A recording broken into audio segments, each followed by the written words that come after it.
Olá pessoal, estamos juntos mais uma vez aqui na nossa cafeteria, junto com a Suprema Bet, para receber um convidado especial para a gente tomar aqui o nosso café.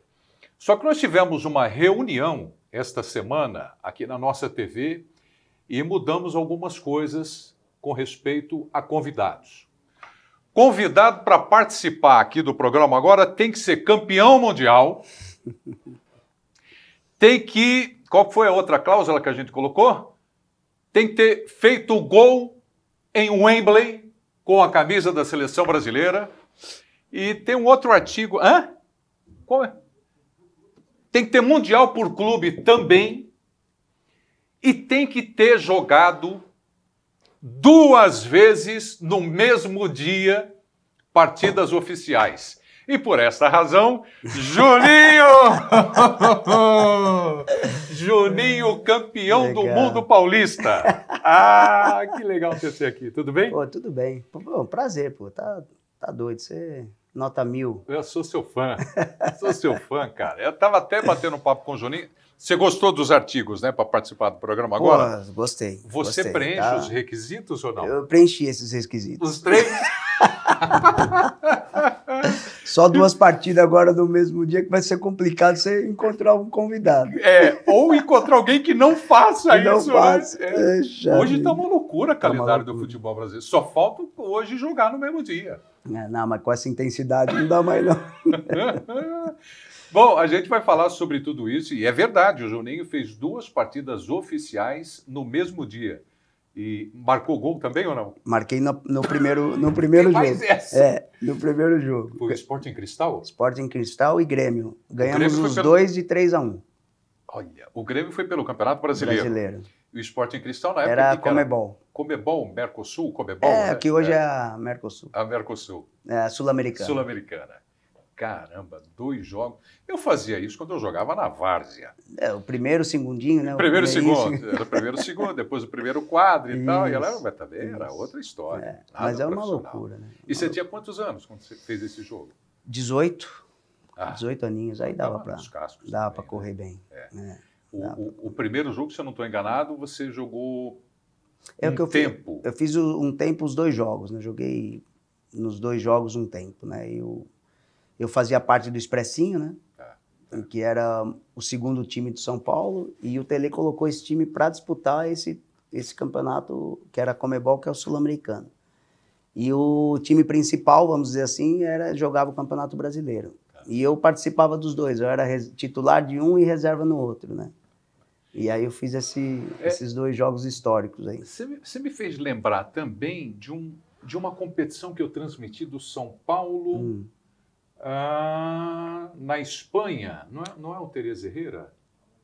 Não é o Ramon de Carranza. Acho que é o Teresa Herrera. Foi o Tereza, foi a minha primeira viagem internacional. A sua primeira? Foi para Santiago de Compostela. Então, que tinha o Expressinho. Tinha o Expressinho. Ah, então isso é. Qual era o time do São Paulo?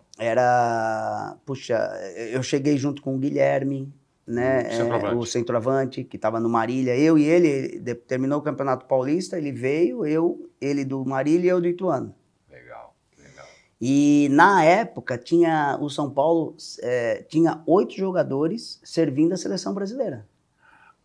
E esses 8 jogadores, eles serviram a seleção brasileira, e o São Paulo saiu nessa excursão Então, esses jogadores não foram. Que é o Teresa Herrera mesmo. Que era o né? Teresa Que eu me Herrera. lembrei. Então, tinha Cafu, Palinha, O Cafu Miller. nunca teve condições de fazer 2 jogos no mesmo dia. Imagina, 3. Até hoje, se ele quiser, ele joga. Tá louco. Mas aí foi uma experiência grande. Aí foi a minha primeira viagem internacional com o Expressinho. Foi essa aí, né? Bom, o Juninho nasceu em São Paulo, é da capital, Isso. mas começou não era nem futsal, era futebol de salão, né? Era futebol de salão. Futebol de salão do Juventus. Do Juventus. 6 anos de idade. Na Moca. Na Moca. Quem foi que te levou para lá? Ainda bem que a bola era menor, senão ela ia ser maior que eu. Não fala assim. Era menor e dura, pesada. pra Era caramba, né? pesada. Você pegou o tempo da bola bem dura. Peguei. Pesada, aquela que ficava só no chão Só mesmo. no chão mesmo. Né? E quem que te levou lá, hein? Eu tinha um tio que era diretor do Juventus na época. E aí conversou com meu pai, e aí eu fui lá fazer uma avaliação, né, no futsal. Mas ele já te via jogando? Não, você tinha 6 anos. Não via. Não, ele via que eu tinha jeito, né? Eu gostava muito de futebol. E a minha família, os meus pais, meus tios sempre jogaram, né? Na várzea. O meu pai também chegou a jogar um pouco na Portuguesa, mas não viraram profissionais. Mas adoraram futebol, né? E aí viam que eu tinha jeito, e aí investiram nessa... Vamos investir nesse menininho aí. Você sabe, eu tenho essa curiosidade, eu pergunto isso, por exemplo, o Dodô teve aqui, o Zé Elias, e eu fico em cima, pô, mas como é que começou? Quem foi que viu e achou que você jogava futebol? Sabe por que eu tenho essa curiosidade? Porque, primeiro que eu tenho um filho adolescente, e que por várias vezes ele achava que era jogador. Primeiro de futebol. Até, futebol acho que não dá. Não dá. Aí começou a jogar vôlei, e joga bem pra caramba. Vôlei ele joga muito bem. Agora encantado com o basquete. Mas puxou para a altura do pai? Ele é grande. Eu tenho 1,91, meu filho está com 15 anos, está com 1,85. É grande, sim. É grande. Mas aí eu estou te questionando porque eu acho que é difícil para o pai e para o garoto também conseguir mensurar essa vocação para jogar bola. Onde é que está a vocação? Aí você, com 6 anos, com a tua família, pai, tio, tendo jogado na várzea, quer dizer, já tinha ali, um pouco do DNA, a picadinha do futebol, né? Sim, já tinha essa noção. E eu passei isso com meu filho, né? O Lucas, ele também, ele começou no futsal de Barueri, né? O Lucas está com quantos anos? O Lucas está com 22. E aí ele começou no futsal de Barueri, e aí fui acompanhando ele e o time era bom, né? Chegava em finais, vários jogos lá na federação, na quadra da federação, ali na Marginal. E a gente foi acompanhando. Aí levei ele para o Ituano, né? Então ele fez o Sub-15 lá pelo Ituano. Você manda lá no Ituano. Né? Mas aí, assim, não é que eu sou um pai crítico, eu sou um pai realista. Né? Então, ele tinha noção, mas, no meu ver, ele não ia chegar nos jogadores top de linha. Né? E eu fui falando isso para ele, às vezes chegou um momento que... isso é difícil. É difícil. É difícil. Que a minha esposa falou assim, você não pode falar isso, você não sabe. Mas assim, de tantos anos no futebol, Pedro, você consegue identificar os talentos. Claro que os excepcionais todo mundo vai enxergar, né? Agora, esses jogadores medianos para bons, realmente tem muitos que possam errar. Mas você tem uma noção, né? Trabalhando muito tempo aí com jogadores de base, vocês têm uma noção quem pode chegar aos top de linha. Né? Aí seu filho desistiu. Aí ele desistiu, chegou num momento que ele também não via o futebol como uma profissão, e aí ele foi se enquadrando em outros, tá ainda no futebol, hoje trabalha como agente também, tá fazendo faculdade aí, terminando a faculdade de ADM, mas saiu um pouco desse meio de jogador. Bom, mas aí futsal no Juventus e aí você chegou no Ituano. No Juventus... Como é que foi a transição da quadra para o campo? Foi no Juventus mesmo, aos 13 anos eu fiz essa transição do salão para o campo. Aí fiquei no Juventus mais 1 ano e meio jogando futebol de campo. Aí tinha você trocava de categoria e tinha o Juventus estava bem na época? Estava bem, disputava campeonatos bons, disputava o Paulistão. E aí, quando você trocava de categoria, era aquela limpeza, né? Ou você subia ou você ficava pelo caminho. E aí, no Juventus, eu fiquei pelo caminho.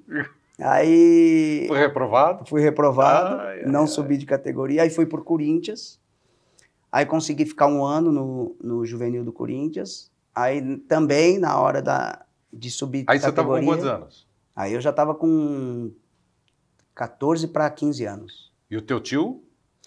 Vai ser jogador de futebol. O meu pai, meus tios, e ali sempre incentivando. Então, saí do Corinthians, saí do Juventus, fui pro Corinthians, aí fui dispensado desses 2 clubes, em questão de 2 anos. E aí eu dei uma desanimada, né? E aí o meu pai e minha família sempre me apoiando e e me incentivando a tentar, né? Mas foi frustrante esses 2 anos que eu tive de dispensa, né? Aí estava jogando na várzea de São Caetano, fomos fazer um amistoso contra uma equipe do Ituano, juniores. O treinador na época era o Zé Rubens, e aí ele gostou do que viu. Você era meia? Era meia. E aí pediu para que eu fosse fazer uma avaliação lá. E aí eu fui, fiz a avaliação e fiquei. Cara, deve ser a cabeça do garoto e da família deve ser uma loucura. E eu faço questão de discutir esse tema aqui no programa, para você que está acompanhando, para entender que nem tudo são flores. Não. No caminho tem espinho pra caramba. Imagina a cabeça do Juninho, essa fase, esses 2 anos. Você tinha estudo paralelo ou não? Estudava? Estudava. Porque você fica um pé no estudo, um pé no futebol, mas você quer jogar futebol. Sim. Né? E o estudo não dá para acompanhar, né? Dá para acompanhar? A universidade já é um pouco mais complicado, né? Mas aí o segundo grau você consegue acompanhar. Dá para acompanhar. Dá para acompanhar. Até ali dá. É importantíssimo, né? Até a exigência hoje também para os garotos, né? Então eu acho que é super importante. Mas aí uma universidade, muitos já estão no profissional e aí não conseguem seguir esses estudos. E aí, Ituano. Aí chega no Ituano, faz o teste. Arrebenta. Faço o teste. Arrebenta. Porque na época eu era muito franzino, né? Então era muito magrinho. Hoje você mudou. Ó, você tem uma ideia. Hoje você tá gordo. Tô com 10 quilos a mais. Para! Que isso? De que quando eu jogava. 10 quilos a mais de que quando eu jogava. É impressionante. Vou nem perguntar teu peso. Você imagina quando eu jogava. 10 quilos menos? Menos quando eu jogava. Caramba! Ainda no Ituano era mais, eram uns 13 a menos, quando eu comecei. Porque eu tinha 55 quilos. Caramba! 55 quilos. Então, assim, eu era muito franzino. Eu fico imaginando num treino disputar uma bola com o Raí, por exemplo, com o Ronaldão, né? Como é que é? Impressionante. Dinho, como é que é disputar a bola com esses caras? Mas, enfim, aí eu 10 fui, quilos menos. 10 quilos a menos. 55. Aí comecei a treinar e o Zé Rubens foi um treinador que revelou muitos talentos. E aí ele acreditou, os diretores do Ituano também acreditaram. Na época tinha o Boni, falecido Boni, tinha o Bressan, né? O Major era o presidente na época, e eles acreditavam e me incentivaram, me trouxeram pro Turíbio, né? Antes de eu vir para o São Paulo. Turíbio Leite. Antes de eu vir para o São Paulo, e eu comecei a fazer um trabalho com o Turíbio de massa muscular. E aí fui aonde eu ganhei 3 quilos de massa. De massa. Massa magra. Massa magra. E aí eu fiz o Campeonato Paulista de 92. Na época eram 30 jogos que você fazia no Campeonato Paulista. Ituano. Aí voltei para os juniores em 92. Aí depois chegou o Arthur Neto. Aí me puxou para a equipe profissional. Aí eu fiz o Campeonato Paulista de 93 inteiro. Joguei os 30 jogos, marquei 10 gols. E aí foi aí onde eu vim para São Paulo. O que você fez para ganhar esse peso, essa massa magra, desse trabalho com o Turíbio? Você lembra? Era uma dieta rigorosa, não? Era dieta, mas você tomava um comprimido. Tomava suplemento e eu tomei, não sei se é anabolizante ou não, mas é para tratamento, para ganhar massa muscular. Eu me lembro que isso eu fazia fora das atividades, você não pode fazer isso durante a competição. Então, era todo final de semana eu ia e tomava esse comprimido e fiz esse tratamento, acho que durante 1 ou 2 meses. Aí não tem... Interrompendo a sua história, mas entrando um pouco mais nesse papo, que eu acho interessante, eu acho importante. Tá. Então, você já fez isso em 92. Porque nós, jornalistas, a gente sempre questionou, discutiu atletas que saem do Brasil, que vão para a Europa e depois de alguns meses estão uma massa, né? Por exemplo, os Ronaldos, o Fenômeno, o Ronaldinho Gaúcho, o Kaká, O Ronaldinho Gaúcho que o foi Robinho, mais o impressionante. impressionou mais, Né? né? Impressionou mais. Você chegou alguma vez a discutir sobre isso com ele? Não, não falei, não vi se ele tinha o mesmo tratamento. Na Europa se usava muito mais academia na época do que se usava no Brasil. Academia para força. Academia para força. Força, musculação. Força. Era muito mais força, se trabalhava muito mais força lá do que aqui. Tá. Né? Então, aí automaticamente você ficaria mais, eu acho que para ficar, né, nas condições que o Ronaldo ficou, o Ronaldinho Gaúcho, eu acho que também teve algum suplemento, alguma medicação. Que peso máximo que você atingiu jogando futebol? Eu parei minha carreira com 59, 60 quilos. Bom, você começou e do início Comecei ao com fim 55. 4 quilos. 5 quilos, vai. 5 quilos. 5 Quer dizer, quilos. manteve um ritmo legal até o final. pendurar chuteiras. Até pendurar chuteiras. Que bacana, que bacana. Então aí nesse trabalho, Ituano, São Paulo, Turíbio, o Tele estava lá no Tricolor. O Tele estava no São Paulo. E aí foi ele que viu você lá? Foi. E como é que foi? Eu e o Guilherme, né, nós somos os destaques daquele Campeonato Paulista pelas equipes do interior. Você pelo Ituano, ele pelo Marília. Ele pelo Marília. Então eu joguei com o Ituano, joguei com o São Paulo, e aí foi onde nós aparecemos. Aí é engraçado, né? Eu fui dispensado do Corinthians, acho que não deu 3 anos completos. Você tinha sido dispensado lá. Você já estava brilhando. Já estava brilhando. Aí fui bem no Campeonato Paulista. Aí foi contratado. E você ainda tinha chega o no Pepe, São Paulo, que era um avião. Avião. Tinha 8 jogadores de seleção brasileira. Avião, voando. Até teve interesse na época. Teve interesse da Portuguesa, que era o senhor Pepe, que estava de treinador. O Pepe? Macia? Ele me ligou, aí conversou comigo. E aí teve interesse do Palmeiras também, do Santos. Então, assim... Foi bem bacana. E eu falei, não, eu vou para São Paulo. Pô, mas no São Paulo você não vai jogar, você vai chegar, olha o time do São Paulo, você vai demorar para entrar na equipe e tal. Eu falei, não, eu quero, eu vou aceitar esse desafio. E acho que fez a melhor escolha na época. É aquela história, né? Você vai ser, como é que é? Não sei se eu vou fazer confusão. Você quer ser um peixe grande num laguinho ou um peixinho no mar? Você falou, eu quero ser um peixinho no mar. É isso. Eu vou para São Paulo. Eu vou para São Paulo. Imagina o pessoal, aê, Corinthians! Mandaram embora. Não serve, não. Passaram-se 2, 3 anos. 2, 3 anos. Já estava brilhando no time do São Paulo. E o treinador, na época que me dispensou, também, isso aí faz muito tempo e continua acontecendo. Quem foi? Mas deixa pra lá. Não, mas aí ele mandou um recado dizendo, pô, não fala que você foi dispensado, né? Como é que é? Pô, não fala que você foi, não fala que eu te dispensei, que você foi dispensado. Era muito longe da minha casa. Tá brincando. Mas acontece. É isso que eu falo, às vezes e acontece até hoje. Sim, então, time grande, às vezes, e eu falo para os meus jogadores lá do Ituano. Eu fui dispensado várias vezes. Não é? Eu e o Cafu. Pois é, o Cafu 4. São algumas semelhanças entre nós dois. O Cafu 4 vezes. Mas eu falo isso para... os times grandes é muito atletas. São muitos atletas que vêm. E às vezes é difícil não escapar algum talento, né? Então, é por isso que eu falo, às vezes no Ituano a gente consegue ter um olhar mais de perto, né, para esses jogadores. Né? Mais apurado. Mas, enfim, isso faz parte do futebol. Ô, Juninho, eu tirei uma onda aqui com o Corinthians, evidentemente que brincando, né? Aê, Sim. 40. Sim. Aê, São Paulo! E o Hendrick? O Hendrick passou pelo São Paulo. Não foi? E aí?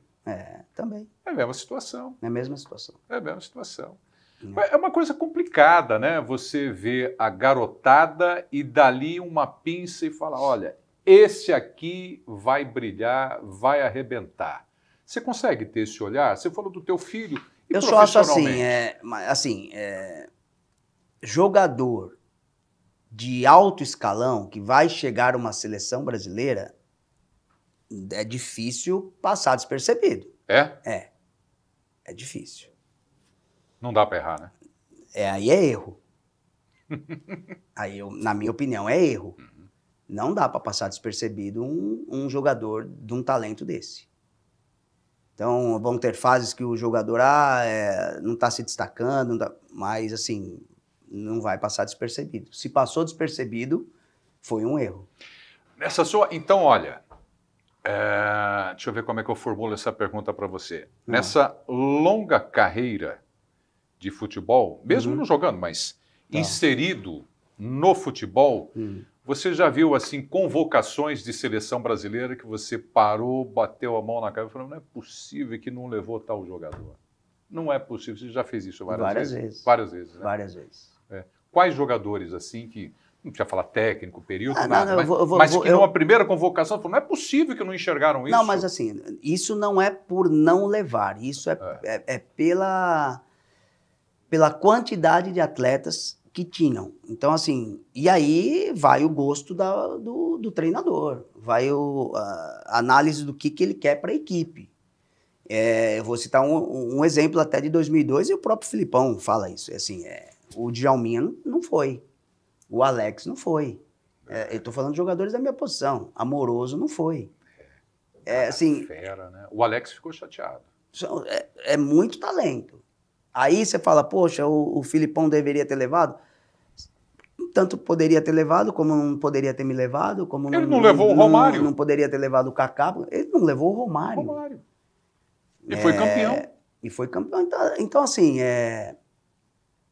vários momentos, né? Eu sou fã daquela seleção de 82. Nossa Senhora. Né? Então, e muita gente ficava de fora, né? Então, e infelizmente, hoje não é assim. Não? Hoje não é assim. Hoje você não, pelo menos na minha opinião, eu não vejo muitos que deveriam estar que não estão. Mas aí o que aconteceu? O número de jogadores diminuiu, convocáveis? Pode ser isso ou não? Sim. Que não gera tanta discussão. Eu me lembro porque, assim, que convocação era um Neymar, ele né? é o melhor jogador da geração, ele está terminando a carreira e ele continua sendo. Pois é. É verdade. Não é? É isso mesmo. Concordando comigo. Então, assim, durante mais de 10 anos, não surgiu um outro Neymar. Não. Nem parecido. Na nossa experiência, porque às vezes os jogadores hoje da atualidade, eles não gostam que a gente fala do passado. Mas você tem que fazer um comparativo. Como foi a minha geração da geração passada. A gente tem que sempre estar comparando. Então, assim, na época minha de seleção brasileira, a responsabilidade ela era dividida. Né? Então, você tinha jogadores na seleção de 2002, você pega Ronaldo, você pega Rivaldo, você pega Ronaldinho, você pega Cafu, você pega Roberto Carlos. Isso tem uma distribuição de responsabilidade dentro de campo. As comparações, elas são inevitáveis. Né? Eu pergunto para você agora, por exemplo, você mencionou Neymar, o cara extra classe, Sim. Um fora de série. Sim. E já vi diversas discussões perguntando, Estevão, do Palmeiras, do Chelsea, daqui a pouco, o que você enxerga do Estevão? Quando as pessoas falam, vai ser o novo Neymar, ou é um cara que vai brilhar, vai ser maior do que o Neymar. O que você pode dizer do Estevão? O que eu posso dizer do Estevão? Ele é um excelente jovem jogador. Se compara ao Neymar? Acredito que não. Não? Acredito que ainda não. Ainda não vai ser o novo Neymar, na minha opinião. Mas pode ser um jogador, está se concretizando, sendo um jogador excelente, a ponto de ser titular de uma seleção brasileira e tudo mais. Mas para ele ser o ícone Neymar, por enquanto não. Mesmo com todo o potencial que ele tem ainda de crescimento. Ainda de crescimento. O Endrick, o que aconteceu com o Endrick que, bum, explodiu no Palmeiras, chegou no Real Madrid, seleção brasileira marcando gol contra a Inglaterra, lembra? Sim. Estreia do Dorival, depois jogou bem contra a Espanha, Real Madrid, alguns jogos bons, outros nem tanto, seleção brasileira, nem todas as convocações esteve presente. O que você acha do Endrick? Às vezes também nós, eu digo nós, né, somos um pouco culpados, porque enaltecemos muito ainda fora ainda de tempo. Da hora, né? Isso acontece tanto para cima como para baixo, né? Isso é ruim para o jogador. Eu acho que o Endrick é um caso desse, né? Então você tem o Endrick, você tem o... Estou falando dos noves, né? Endrick, Vitor Roque, né? Fica um peso nas costas. Caio Jorge. Então é muito pesado ainda, né? Para você ter uma definição. Mas eu gosto muito do Endrick. Principalmente a personalidade que ele demonstra nos jogos do Real Madrid. Né? Entrando nos jogos, e eu gosto muito do Endrick. Eu acho que ele tem um talento diferente e que ele pode sim ser um 9 do Brasil, ser um jogador de seleção brasileira titular da posição. Vou falar de um jogador agora que você conhece, lá do Ituano. Gabriel Martinelli. Sim. E aí, o tamanho do Gabriel Martinelli? São esses jogadores que você fala, esse é um talento puro. Puro, né? Então, tanto é que, acho que, se eu não me engano, acho que foi a primeira venda do Ituano na história, do Ituano direto para um clube grande europeu. Né? Que foi o Arsenal. O Martinelli já demonstrava ser um jogador diferente desde as categorias de base. Você via ele jogando? Via. Se destacava, com personalidade. Essa mesma posição que ele joga? Mesma posição. Caindo pelo lado esquerdo? Caindo pelo lado esquerdo, que é a melhor posição, é a posição que ele se sente mais confortável e rende mais.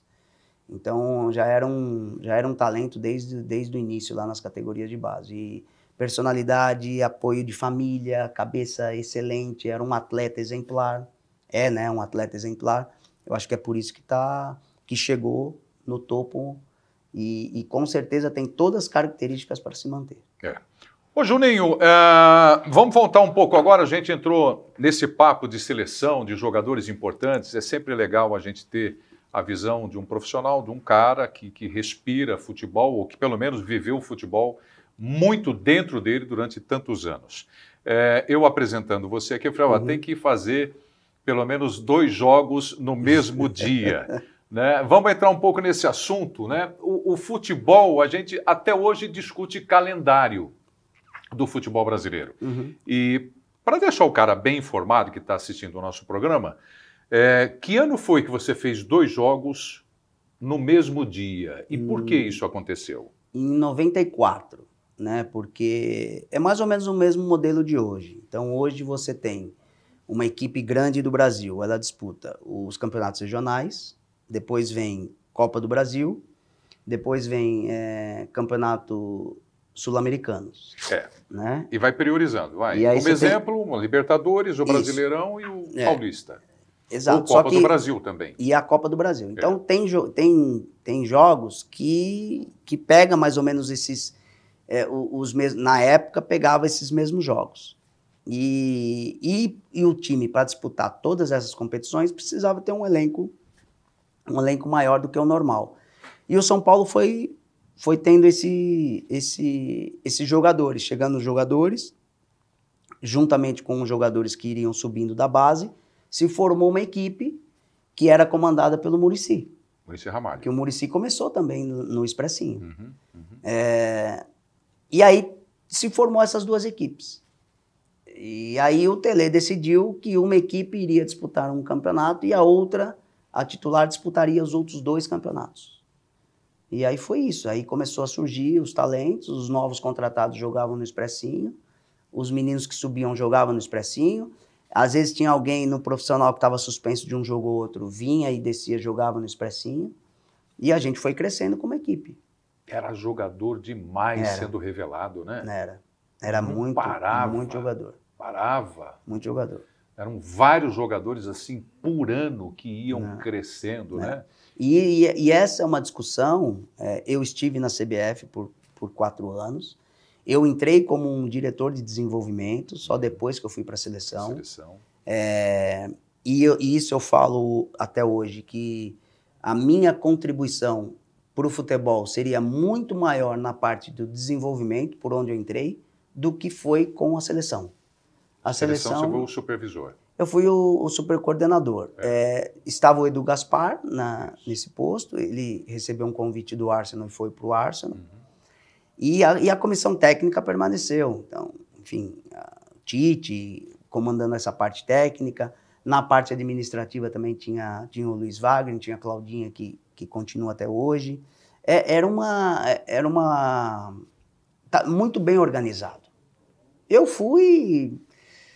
Não acrescentei, só conduzi o trabalho do jeito que estava sendo feito, que estava sendo muito bem feito, mas não acrescentei, eu não me vi acrescentando nada nessa parte.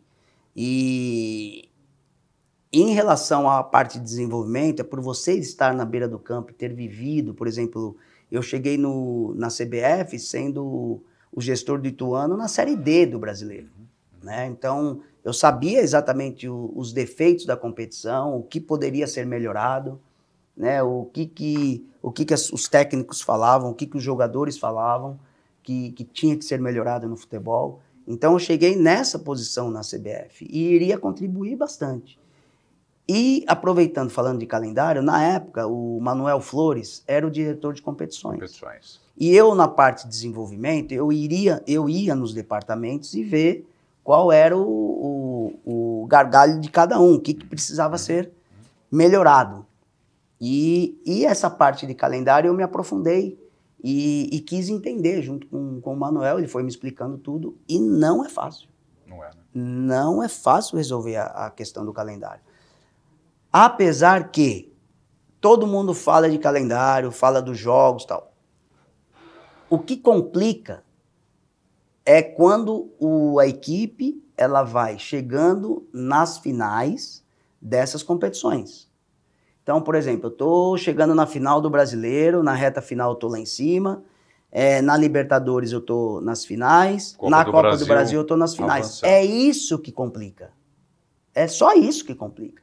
Nós estamos falando aí de 8 clubes chegando em finais. Esse é o problema do nosso calendário, porque antes... esses clubes, se você chegar e sair numas oitavas, você não vai fazer tantos jogos que esses clubes fazem por ano. Então, assim, tem a questão dos regionais, que aí é uma discussão... A briga cai muito em cima disso, né? Porque você tira 3 meses do calendário.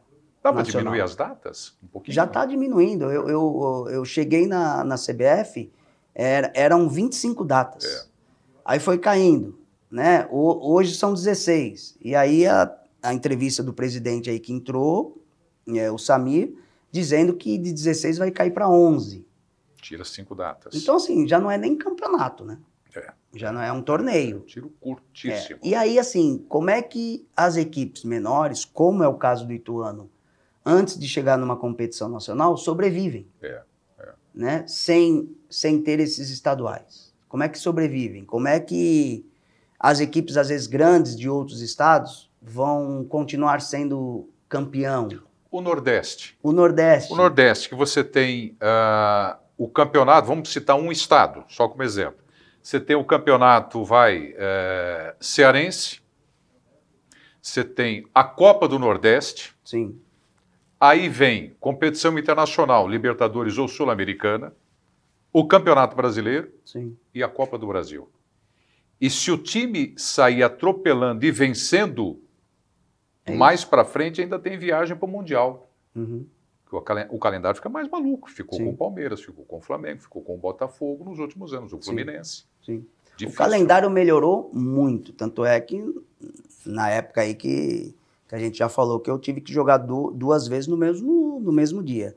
Então, assim, o calendário ele vem melhorando. Só que esse é um problema. Se eu estou lá como presidente da CBF, eu tiraria os estaduais? Não tiraria os estaduais. Porque aí é uma resolução do nosso calendário. Então você tira os estaduais e aí você resolve o calendário do Brasil. Uhum. Mas você vai tirar os estaduais, vai surgir cada vez menos talentos. Você vai comprometer. Você vai comprometer Essa base valorosa. a base fortíssima que o Brasil ainda é o país que mais exporta atletas. Então, tirando os regionais, você compromete isso. Então, é um cobertor curto. É difícil para resolver essa questão do calendário para esses clubes que vão chegando em todas as competições. Bom, aí a gente parte então para o time do São Paulo, que você fez um baita de um sucesso, arrebentou, né, ali em 93, 95... 93 a 95. 95 e conquista de Mundial também. Sim. Foi o primeiro Mundial que você conquistou, sim. né? É engraçado, né, Pedro? A nossa carreira ela é muito, de um ano para o outro, é um meteoro, né? Porque eu me lembro de estar assistindo o jogo do São Paulo em 92, né, contra o Barcelona, que o São Paulo foi campeão. Do Mundial. Eu estava em casa com a minha família assistindo e quando que eu iria imaginar que no ano seguinte eu estaria lá jogando contra o Milan? O Mundial. O Mundial. E sendo campeão. E sendo campeão. Então, assim, por isso que eu falo, você tem que estar preparado, porque você sai do 0 ao 100, assim, de um dia para o outro. Então, hoje os jogadores, se não tivesse uma base, se não tem uma base familiar, hoje tem muitos empresários, e eu acho que muitos contribuem e muitos prejudicam também. Então, se você não tiver uma base para sair do 0 ao 100 e ter um emocional controlado, não é fácil. Então... e esse seu exemplo ainda não é o maior contraste. Eu acho que o maior contraste ainda, dentro do que você colocou, é você ser reprovado, não passar num teste no Corinthians, colocar a chuteira debaixo do braço e pouco tempo depois você está calçando essa chuteira para jogar o Mundial contra o Milan. Exato. Pouquíssimo tempo depois. Pouquíssimo tempo. Pouquíssimo tempo depois. Pouquíssimo né? Daqueles 2 anos que você falou que foram difíceis para você, o que eu vou fazer agora e tudo mais. Exatamente. Eu vou ser campeão do mundo, vou jogar contra o Milan. Mas você não sonhava isso, né? Jamais. Não sonhava isso. Não sonhava isso. Tão rápido assim. Qual que era o time de São Paulo contra o Milan? Rapaz, vamos lá. Zete, Cafu, Ronaldão, André, Valber. Aí você tinha Alemão, Cerezo, Léo, Miller, Palinha. Você não esqueceu do Dinho? Doriva? Ah, não, peraí. Era... O Cerezo tava. Aí o Doriva titular. Pô, o Dorival, cara. O Dorival jogou comigo na Inglaterra 2 anos. Era Dorival, Cerezo, o Léo, Miller, Palinha. Palinha, puta, daqui a pouco eu já te falo da história do Palinha. E você entrou no lugar dele, né? E era o Euler. Eu sempre entrava no lugar dele. No lugar... Quando ele ficava incomodado com isso? Não, pô, mas ninguém gosta de sair. Claro. E assim, quando ele vinha e eu entrava e ele tava saindo, eu falava, Palinha, cara, não é minha culpa. Você falava isso mesmo? Falava, não é, desculpa. Palinha, pelo amor de Deus, cara, desculpa, não é minha culpa. Aí ele dava risada e tal. E aí a gente se tornou grandes amigos desde aquela época. Esses bastidores são maravilhosos, cara. Era engraçado. E o Dorival, pô, eu tava esquecendo do Doriva, que é isso, o Doriva eu falo pra ele, né, que o Doriva, quando eu cheguei no São Paulo, ele não estava. E ele estava emprestado para um time acho que de Goiânia. E aí ele voltou e foi reintegrado ao time. Cara, e nos primeiros treinos do Doriva, ele treinou muito mal. Mal. Eu falava, meu Deus do céu, que é esse caneludo que chegou? Mas aí depois, rapaz, que personalidade, que jogador, né? Que volante. Mas foi disso que eu falei com você no começo do nosso bate-papo, dos nossos filhos, cara. Isso. De uma criança, quando começa, tudo bem que o Doriva não era uma criança, né? Não. Mas é difícil, né? Essa Doriva, superação. Assim, exatamente, mas para esse tamanho de jogador. né? O Doriva ainda, pô, conseguiu disputar um Mundial, né? Ele foi para a Copa do Mundo em 98. Ô, Juninho, você sabe o que aconteceu entre o Miller e o Costa Curta? Não. Não sabe? Não sei o que aconteceu. Assim, em detalhes, não sei o que aconteceu. Sei que o Miller, quando jogava na Itália... Teve um desabafo, né? Teve um entreveiro lá com o Costa Curta, mas não sei os detalhes disso. E eu só vi que depois que tinha alguma coisa, quando ele foi para cima do Costa Curta e comemorando o gol. Comemorando o gol, né? Desabafando. Desabafando. E eu imagino... Mas o time do Milan era muito metido. Os caras esses europeus aí, às vezes, eles se acham muito mais do que os outros atletas, outros jogadores.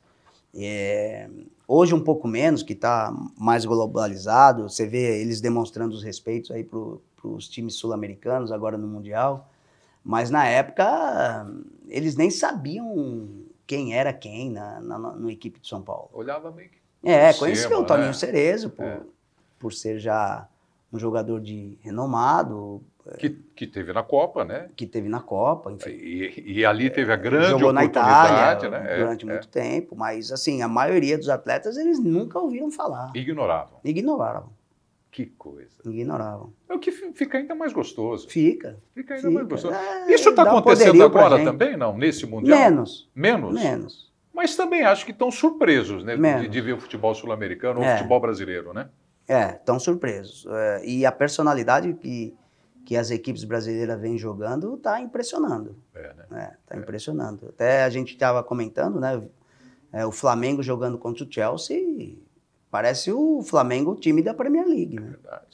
É verdade. O Botafogo contra o Paris Saint-Germain, mesmo o Paris Saint-Germain tendo uma para mim é pressão. A melhor equipe europeia e jogando para isso. É considerado o melhor do mundo. Vencendo a Champions League, né? Mas teve um outro Mundial, que o Palmeiras jogou com o Chelsea, aquele que... Foi. Mas aí o Palmeiras jogou muito defensivo, né? O Chelsea toda hora em cima e o Palmeiras se defendendo, diferentemente da agora. Agora está acontecendo o que acontecia quando a gente ia disputar os mundiais com esses clubes, a gente encarava de igual para igual. Ia para cima. É o que está acontecendo agora. Ia para cima com tudo. Com tudo. É isso aí. Com confiança. Aliás, confiança. Essa síndrome que fala do cachorro e tudo mais. A entrada em campo, não estou falando de seleção brasileira, hein? Tá. Que para mim é completamente diferente. Mas a entrada em campo de um time, você vestindo a camisa de um time brasileiro contra um time europeu, aqueles caras, eu fico até pensando assim, os nossos jogadores conhecem todos eles de tanto ver na televisão. Sim. Ou de tanto jogar o videogame. Sim. É diferente entrar em campo, você ter que encarar essa questão emocional. O brasileiro se sente um pouco inferiorizado? Ou não? Pietro, eu acho que agora os times sul-americanos, os mexicanos que a gente vê de outros países, a motivação, eu tenho essa percepção, é maior do que as equipes europeias. Né? Então, as equipes europeias, a gente presenciou isso e até em entrevista de várias pessoas, dizendo em relação à Champions League e o Mundial de Clubes. Né? Então, você ganhar uma Champions League para esses atletas é o máximo. Né? É o máximo. Já não é nem tanto o Mundial. Então, talvez, com essa polêmica toda que deu da UEFA com a FIFA, né, da criação desse Mundial, eu acredito que as nossas equipes, os sul-americanos, cheguem mais motivados para essa competição do que os europeus. Então, eles estão sentindo isso, né? E aí, só que chega dentro de campo, quando começa o jogo, eles também querem jogar, eles também querem... e aí, eles já pegam uma equipe muito mais motivada do que a deles. Né? Então, eu tenho um pouco essa percepção, porque era o que eu senti, foi o que eu senti quando eu fui disputar o Mundial. A importância para o São Paulo era muito maior do que a do Milan. Né? Ô Juninho, e de seleção, então, qual foi o jogo que você fez que foi assim, ó, pá, o estalo, eu vou vestir a camisa da seleção brasileira agora? essa minha atuação neste jogo. Você pode falar nestes jogos, você pode falar nessa temporada, mas teve assim um jogo específico que você atuou com a camisa do clube e saiu para o vestiário e falou, olha, enxugando o suor, falou, agora eu visto a camisa da seleção. No clube? É. Um jogo no clube? É. Eu acho que a Supercopa de 93, os 2 jogos contra o Flamengo, eu ainda não era titular do São Paulo, eu entrava no segundo tempo. E eu tive 2 boas... Olha, se a gente for ver as imagens, não sei não. Eu tive 2 boas performances nos jogos finais. Os 2 jogos contra o Flamengo, um no Rio e um aqui no Morumbi. Os 2 jogos eu fiz gol. Te arrebentou. E aí eu meio que dei uma carimbadinha. E aí o Zagallo, eu fui convocado, a minha primeira convocação foi após Copa de 94, a primeira convocação da Seleção Brasileira eu estava. Então, acho que ali, naquela equipe de São Paulo, nesses jogos aí de finais, eu fui carimbando. Carimbando. Né? Mas é legal, né, você voltar assim e mencionar 2 jogos que praticamente, é exagero dizer que mudou a sua vida? Não. Acho que não, né? Não. Você falou do dinamismo foi também do futebol, a minha né? afirmação no próprio São Paulo. No próprio São Paulo. No próprio São Paulo. É legal. A carreira do jogador tem isso, né? Determinados jogos, às vezes até lances, Sim. gols que mudam a vida do cara. É isso aí. Mudam totalmente a vida. Esse dinamismo é fantástico. Da noite para o dia, do dia para a noite. Do dia para a noite, de um minuto para o outro. É isso aí. Né? É isso aí. Minuto para o outro. Você falou de 94, Copa do Mundo, e a outra convocação foi quando você chegou na seleção brasileira. Isso. A gente vai falar de Copa América também, mas, cara, eu tenho que tocar naquele assunto que, me dói até hoje. Qual? Você não jogar a Copa. De 98. 98. É. Ai, meu Deus do céu. Salgado. Michel Salgado. Carrinho por trás. Qual foi? Quebrou a perna? Qual foi a lesão? Eu rompi todos os ligamentos do tornozelo e quebrei a fíbula. Jogando pelo Atlético de Madrid. Jogando pelo Atlético de Madrid. Faltava quanto tempo para... Faltava... Eu machuquei em fevereiro, a Copa no meio do ano. Meses. Meses. Sendo convocado. Titular. Jogador da seleção, titular. Teve a Copa das Confederações na Arábia Saudita, que a gente foi campeão, que teve aquela parte lá dos careca, né? Todo mundo cortando o cabelo. E eu era titular da seleção. O ataque era, naqueles jogos de finais, era eu, Rivaldo, o Romário e Ronaldinho. E Ronaldo Fenômeno. Puta vida. Ô Juninho, a pancada por trás, você partia para dentro da área, para dentro do gol, para fazer o gol, veio o carrinho, te pegou, você caiu, ali você sentiu, sabia o que tinha acontecido? Senti muita dor.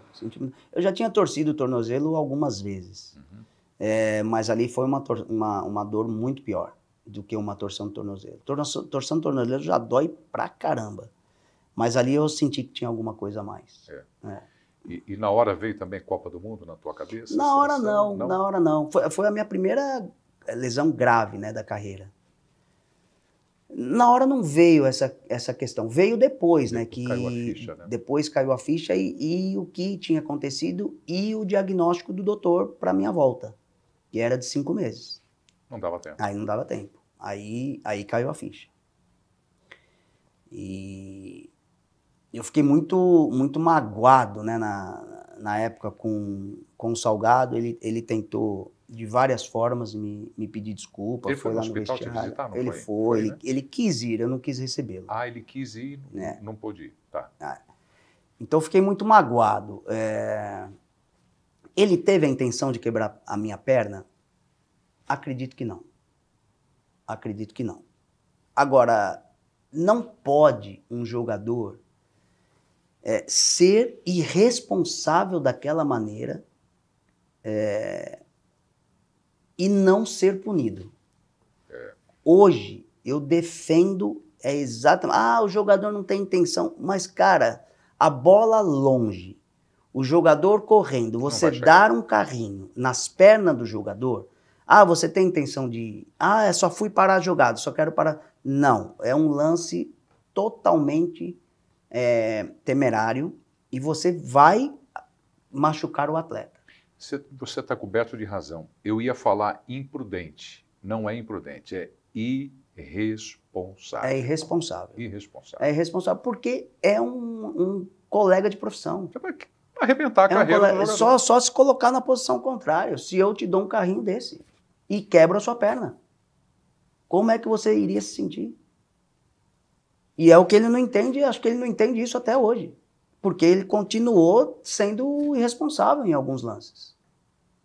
E chegou até o Real Madrid depois e continuou sendo aquele seleção cara... da Espanha. Era um bom jogador, talentoso, para lateral direito, mas ele continuou ainda irresponsável em alguns lances. Você chegou a encontrar ele depois disso? Encontrei. Saiu do hospital, se recuperou e tal? Não, encontrei. Mas, assim, a relação ficou muito perturbadora. E até ele comigo também, porque ele achou que eu deveria ter aceitado as desculpas, ele achou que eu deveria ter sido mais compreensível. Mas, enfim, são riscos na carreira. Ele quebrou você, te tirou de uma Copa do Mundo. Eu estava no auge, né? No auge, eu tava no Copa auge. do Mundo. Tinha feito um belo campeonato inglês, tinha sido considerado o melhor jogador da liga. Fui transferido para o Atlético de Madrid, estava muito bem no Atlético, os primeiros 5, 6 meses meu no Atlético foi muito bom. Voltei para a seleção, ganhei a posição titular e aí a lesão.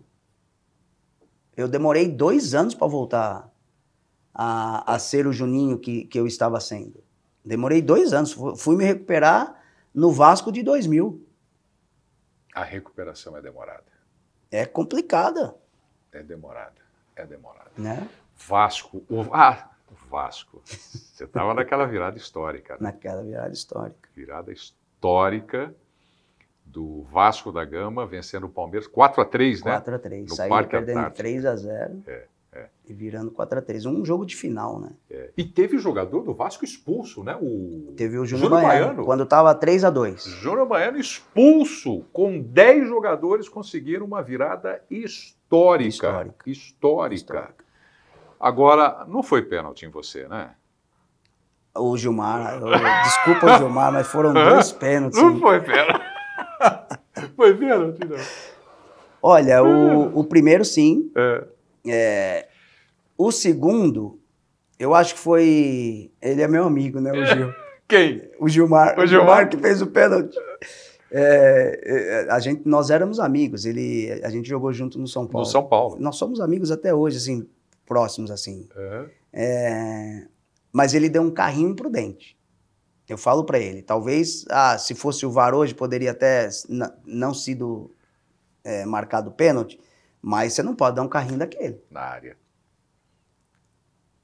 Esse que você está falando foi o que o Romário bateu. Os 2, né? O Romário bateu. Eu sofri os 2 pênaltis. Os 2 pênaltis, exato. Fiz o 3º gol e ia fazer o 4º. O 3º já foi nos acréscimos? Já foi no final do jogo. Acréscimos, já? E depois a saída de bola? Na hora que a gente fez o 3-3, eu falei, porra, acabou aí, né? Vamos para os pênaltis e vamos ver o que vai dar. Porra, ainda surgiu essa oportunidade ainda. E aí eu chutei, acho que a bola bateu no meio das pernas de algum jogador, que eu não me lembro qual, do Palmeiras. E sobrou para quem? Para quem? Para quem? Para quem? Bem colocado na área ou não? Sempre.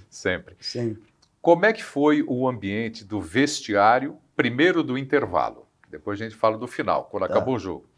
Como é que foi o ambiente ali dentro do vestiário, vocês tomando um chocolate no Parque Antártico? Desanimador, né? Era o Joel? Era o Joel. Joel Santana, né? O Oswaldo tinha saído, brigou lá com o Eurico, e aí o Joel assumiu esses jogos finais. A gente estava nas finais do Copa João Avelange, que era o brasileiro da época, e a Mercosul.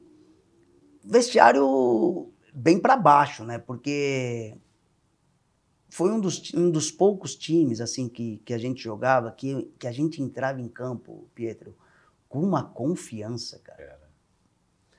Dizendo, não, vamos ganhar.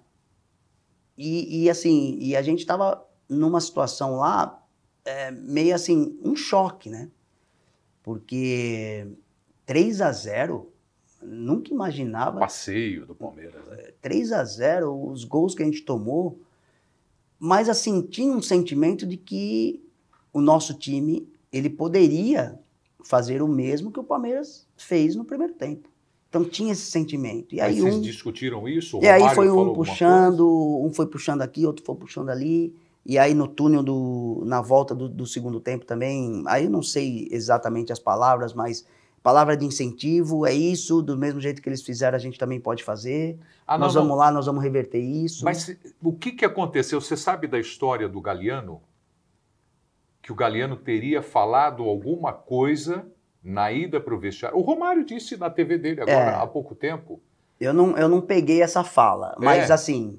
Mas você se lembra de eu lembro dos jogadores do Palmeiras, talvez do mesmo jeito que a gente não acreditava no que estava acontecendo, eles talvez criaram uma soberba, né, de estar ganhando de 3-0 no primeiro tempo, em casa, com o estádio lotado, falar, o título já é nosso. Então, acredito que sim, que teve isso. Eu não sei as palavras do Galliano. Tinha o Magrão na época também. Magrão, também, né? O volante. O volante. Então, eles estavam com a confiança maior do que deveriam. E agora, o vestiário pós-jogo, depois do jogo. Pelo amor de Deus. E aí? Maria. É uma explosão de alegria, né, cara? Acho que o futebol é difícil descrever esses momentos, né? Um gol naquele jogo aqui, se mostra a imagem, quando eu faço o terceiro gol, é uma explosão, que eu saio correndo, gritando, e aí quando terminou o jogo no vestiário, era uma felicidade, cara. Eurico Miranda estava no vestiário? Tava no banco, um bicho mais gordo ali depois? Tava no banco, depois foi pro vestiário. O Eurico, assim, para mim não é exemplo de dirigente.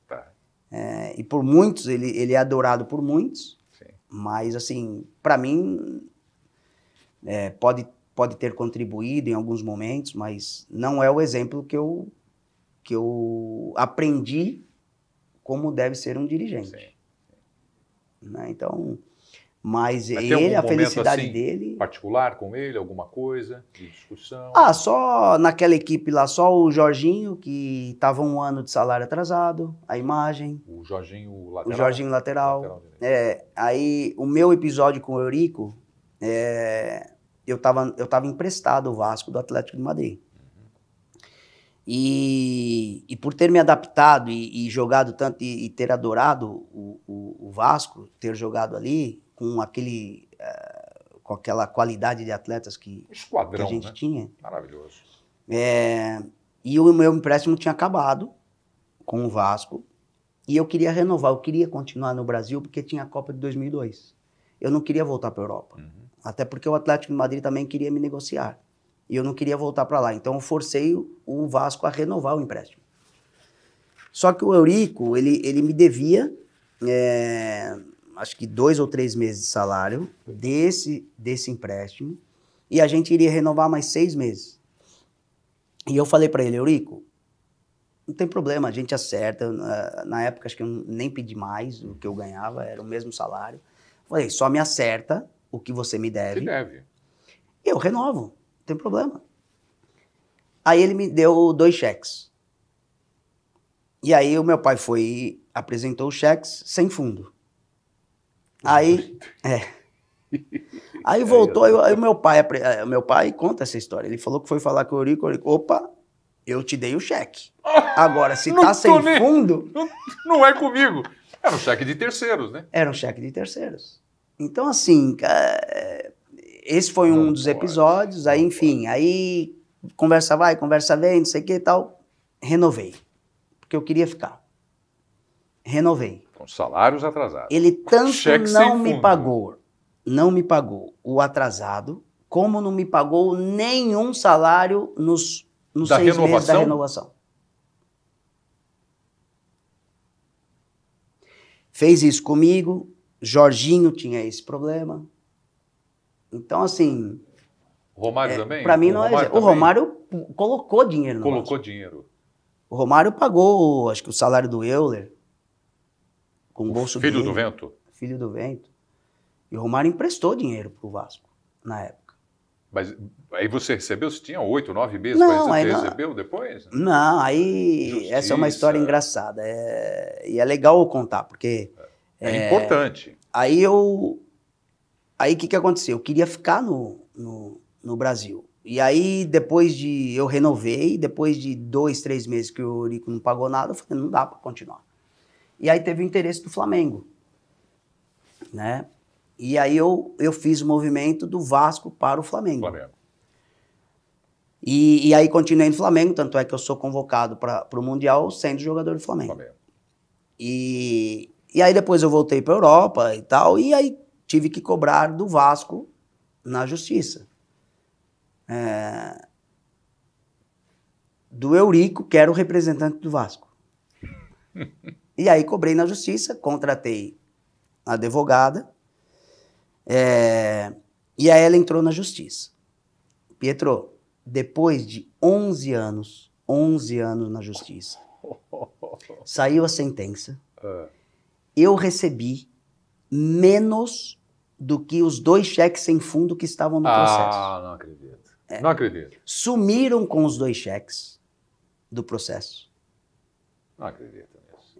Eu não posso provar, mas a minha advogada foi negligente. Não sei se teve acordo entre eles. Talvez. Porque eu estava na Europa, não estava em cima desse processo. Tive que subestabelecer para terminar o processo. Terminou o processo, recebi menos que os 2 cheques e ainda tive que pagar os 15% para ela. Eu ia falar, você pagou o processo. Ainda tive Você que pagar perdeu os 15% do que eu ganhei para ela. Olha os absurdos. Esse foi um absurdo que aconteceu na minha carreira. Aí você estava na Inglaterra. Estava na Inglaterra. E para você contar isso para o inglês lá? Não dá para acreditar, né? Não dá para acreditar. Não dá para acreditar. Bom, Inglaterra, mas você estava onde? Você estava num castelo? Quando você então, perdeu essa história do castelo... Ó, perdi o processo, não acharam os 2 cheques sem fundo, eu vou embora pro meu castelo. Mas nesse processo, quando terminou o processo, eu já estava aqui de volta no Brasil. Estava aqui, né? Se eu não me engano, estava no Palmeiras. Mas acompanhou mais ou menos de perto de um castelo. Então, o castelo foi o seguinte, o presidente, ele era um hotel, né, e que ele tinha uma empresa e ele recebia os diretores, recebia as pessoas da empresa e hospedavam no castelo, que era um hotel, e aí para poder encontrar uma casa para poder se mudar. Então, enquanto você esperava e encontrava alguma coisa, você ficava hospedado nesse castelo-hotel. Provisoriamente, num castelo. E aí foi aquela reportagem, né? Então o Juninho vai para um castelo, morar num castelo, mas era um hotel. Você ficou quanto tempo no castelo? Eu fiquei, acho que quase 2 meses. 2 meses. 2 meses hospedado lá para poder encontrar uma casa. Cara, Juninho, vamos entrar nisso agora. Nós já estamos aqui há 3 horas batendo papo e tá uma delícia. Estou brincando 3 horas, mas tem papo para falar com o Juninho aqui, sério mesmo, durante muito tempo. Pela admiração e pela sua história também. Legal. Mas aí, Inglaterra, cara, para quem viu o Juninho jogar, São Paulo, Vasco, Flamengo, Seleção, Copa América, que a gente nem falou da Copa América, né? Copa do Mundo, campeão do mundo. Para quem viu, conhece a história do Juninho. Para você que não viu o Juninho jogar e gosta, é fã da Premier League, do futebol europeu, você não tem noção do que foi esse cara, corta aqui para nós dois agora, esse cara na Inglaterra. Você chegou a ser comparado a Pelé. Que exagero, hein? Mas foi. Mas foi. Né? Você ganhou o prêmio de melhor jogador da temporada sem ganhar o título. Sendo rebaixado. Mais do que isso, sendo rebaixado e o melhor jogador do campeonato. Foi uma loucura a chegada do Juninho no Middlesbrough. Middlesbrough, time pequeno. Time pequeno. Brigar para não cair.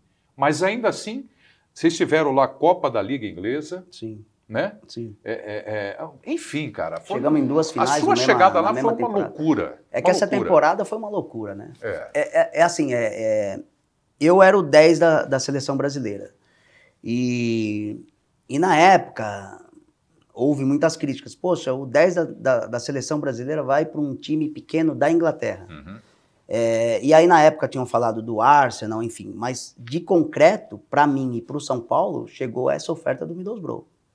Porque na época minha de atleta, ainda eu peguei a lei do passe, que era o clube. Não tinha essa lei do passe hoje que vai para o jogador, né? Que terminou o contrato, você está livre. Não, eu tinha ainda contrato com o São Paulo e quando terminava o contrato, você tinha que resolver essa situação com o clube. E estava longe a nossa negociação do que eu pretendia, do que o São Paulo queria me pagar. E surgiu essa vinda do Middlesbrough. Por quê? Porque o Brian Robson, que era o treinador do Middlesbrough, ele foi assistente do treinador da Inglaterra no torneio que nós fizemos lá, Umbro Cup, em 95. Tá. E eu me destaquei nesse torneio. Né? A gente ganhou da Inglaterra. Com a seleção. Com a seleção brasileira. A gente ganhou da Inglaterra em Wembley, de 3-1. Quem fez gol? Aí eu fiz gol, o Ronaldinho fez gol, o Ronaldo Fenômeno fez gol. Brincadeira. No amistoso. Aí não me lembro do terceiro. Mas o nosso time era fantástico. E aí eu me destaquei nesse campeonato. E o Brian Robson viu. E na época tinha muitas restrições para jogadores sul-americanos participar no campeonato inglês. Você tinha que ser jogador de seleção, tinha que ter tantos jogos na seleção durante os últimos 2 anos. E eu não me enquadrava ainda nesse quesito. Esses requisitos, né?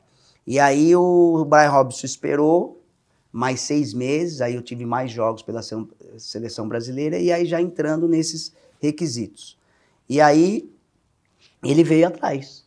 Ele com o diretor lá de futebol, eles vieram atrás e fizeram oferta para o São Paulo, vieram conversar comigo, ele me mostrou o projeto do que ele queria fazer com o Middlesbrough. E eu era muito assim, quem é que está me querendo? É o treinador, o peso é diferente do que dirigente, do que presidente, porque quem vai me colocar para jogar é o treinador. É esse cara aí. E ver esse projeto. Então eu acreditei muito no Brian, e acreditei no projeto do Middlesbrough e decidi me transferir para a Inglaterra. Mesmo olhando os vídeos, que na época era videocassete, mesmo olhando os vídeos do futebol inglês, e falava, caraca, como é que eu vou jogar aqui? Eu confesso que eu estranhei. Eu não vou falar de... Você teve esse sentimento também de, como é que o Juninho vai se transferir para o Middlesbrough? O Juninho tá maluco. De verdade. O Juninho tá maluco. O Juninho tem futebol para jogar. Não era a Premier League de hoje. Não era. Não era essa organização de hoje. Mas, cara, era futebol europeu, com todas as exigências para se jogar na Inglaterra. Quantos brasileiros tinham jogado na Inglaterra antes de você? Só o Mirandinha. Só o Mirandinha. Vocês estão entendendo a história, não? Foi o segundo brasileiro a jogar lá no futebol inglês. Quer dizer, mercado fechado. E o primeiro na Premier League. E o primeiro na Premier League, quando surgiu a organização Premier League. Premier League começou em 92. Exatamente. Que é esse baita sucesso hoje. Sim. Né? Mas Middlesbrough, o cara tem bola para jogar no Manchester United. Enfim, gente, camisa 10 da seleção brasileira que meteu gol em Wembley, no amistoso. Não é pouca coisa. Não é pouca coisa. Aí eu fui muito feliz. Né? Foram 3 períodos diferentes e aí essa primeira temporada eu cheguei na metade da temporada, acho que é 95, 96. Fui me adaptando, era muito frio. Eu cheguei lá mais pro final do ano, peguei um frio muito forte, e aí tive o período de adaptação. E aí terminei o campeonato inglês, jogando, médio também, nada demais. O time também, o Brian não tinha ainda contratado todos os jogadores que ele queria. E aí vem o ano seguinte, e aí já no início da temporada ele já traz o Ravanelli. Aí foi legal, né? Aí ele já traz o Emerson, que era o brasileiro que estava no Porto. E aí o time começa a encorpar. Traz jogadores ingleses com destaques também na Inglaterra. E aí o time aí já ficou um time bem mais competitivo. Né? Aí você já não saía na rua. Né? Aí essa temporada aí eu fui muito bem. Aí loucura, imagine, Middlesbrough. Aí o Middlesbrough, que chegar em 2 finais em Wembley. Né? Porque o jogador inglês, ele só joga em Wembley se ele for de seleção ou se ele chegar em finais de campeonato. O templo, né? É o templo. Né? E a gente, o Middlesbrough, para os torcedores, chegar na mesma temporada 2 vezes em Wembley, Rapaz. cara... E Fez esse ano história. nós somos rebaixados do campeonato. Então, assim, mas se você perguntar até hoje qual é a melhor temporada para o torcedor, é essa. Essa, do rebaixamento. Do rebaixamento. Do rebaixamento. Olha isso. Que maluco, né? Que maluco. E aí eu tive Outras destaque duas junto com o competições Zola, importantes, né? 2, sim. E aí eu tive destaque do campeonato. O Zola ele ganhou melhor jogador por um órgão e eu ganhei pelo outro como melhor jogador da temporada. Poxa, e você tinha sido... Foi em 95 a Copa América da Bolívia? Do Uruguai. Do Uruguai. Do Uruguai, 95. Foi 95. Fomos vice, né, cara? Perdemos a final. Em Montevidéu, no Centenário. Montevidéu, no Centenário, um gol de falta. Puta, o cara meteu lá na forquilha, cara. Time do Francisco ali. Tiramos a Argentina, né? Aquele gol, gol do Túlio, né? De mão. E, bom, para a gente encaminhar aqui a nossa conversa agora, Seleção Brasileira 2002. Aí é o auge da carreira do jogador de futebol? Título mundial para pouquíssimos, né? Desacreditados, hein, Juninho? A ficha foi caindo depois, né? Desacreditados, hein? Desacreditados. Como foi em 94 também, né? O Romário fazendo aquele jogo histórico contra o Uruguai, classificando o Brasil. O jogo do Maracanã. O jogo do Maracanã. E a gente, em 2002, também, naquele último jogo, Venezuela, acho que ganhamos de 3-0. Venezuela. E aí classificando só no último jogo, né, das eliminatórias para o Mundial. E é uma equipe, você vê, cheia de talentos e não foi brilhante. Tão acreditada assim no Mundial. Não foi brilhante, que eu digo. Durante esse período das eliminatórias. Para chegar na Copa do Mundo. Tivemos trabalho, tivemos 2 treinadores nesse período, até que chegou o Filipão. E aí, eu era reserva da equipe, né? E nas vésperas tivemos a infelicidade do Emerson. Foi o goleiro. Machucar o ombro no rachão. Goleiraço. Que pena. Uma pena. Ele era o capitão, aí depois a faixa passou pro Cafu. E aí eu entrei na equipe numa posição diferente. Mas fui titular os primeiros 4 jogos, né, da seleção. E aí,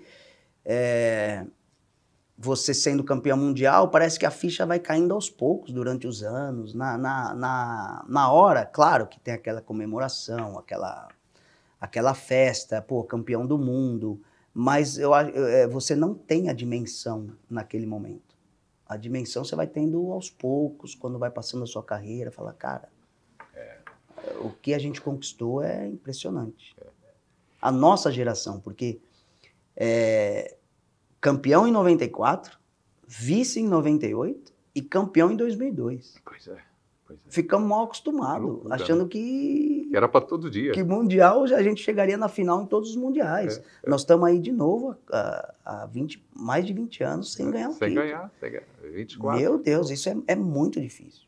É muito difícil. Mas aí você falou da titularidade nos primeiros jogos, que foram China, né? Turquia 2 vezes. Qual foi o jogo que marcou assim uma virada da seleção brasileira, se é que teve isso, de confiança de vocês? Eu vi 2 jogos da seleção naquela Copa de 2002 que eu imagino que tenha mudado muito o ambiente de vocês. O jogo contra a Turquia, não na fase de grupos, mais para frente, já eliminatório, o jogo contra a Turquia e o jogo da Inglaterra. Qual foi, de fato, o jogo que mudou a seleção brasileira? Agora nós vamos até o final. Agora nós vamos para cima.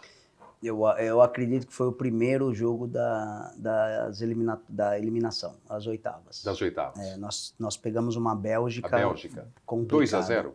2-0. Mas eles tinham feito um gol antes da gente, um jogo bem complicado. Eu acho que dali Ali a gente começou A Bélgica, então. na Bélgica. O primeiro jogo da seleção contra a Turquia foi um jogo bem tenso, né? Porque a gente vinha sendo muito criticado, né? Foi o Então, 2-1. a estreia foi 2-1, foi um jogo bem tenso. E aí depois os outros jogos, né? Contra a China e Costa Rica, foram 2 goleadas. 2 goleadas. Passamos bem. Chegamos nas oitavas, que é aquele jogo tenso. Da Bélgica. Que é o jogo da Bélgica. E aí é um jogo tenso, porque perdeu, tá fora. Aí, e o jogo foi complicado. Aí, acredito que para mim, e acho que a gente consegue conversar com muitos, e para eles também, esse jogo foi essencial. Aí veio a Inglaterra. Aí veio a Inglaterra, que a gente toma o primeiro gol. Toma o gol. Mas a confiança já estava muito grande. Né? Aí a individualidade do Ronaldinho, do Rivaldo, aí faz a diferença. Aí vai pro jogo aí novamente contra o jogo da Turquia. Na semifinal. Na semifinal. Que aí já é um outro jogo. Né? Apesar de a gente ter ganho, acho que foi de 1-0, né?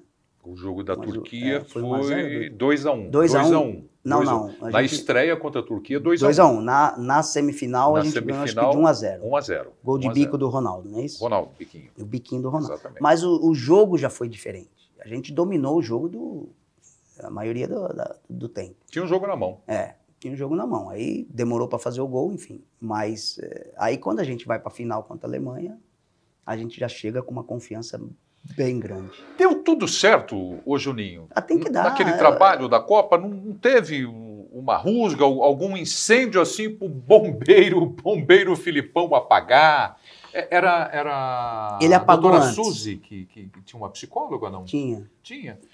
Ele apagou antes. Ele apagou antes. Ele apagou antes. Porque tem, né? Teve o Rivaldo, foi muito criticado antes, né?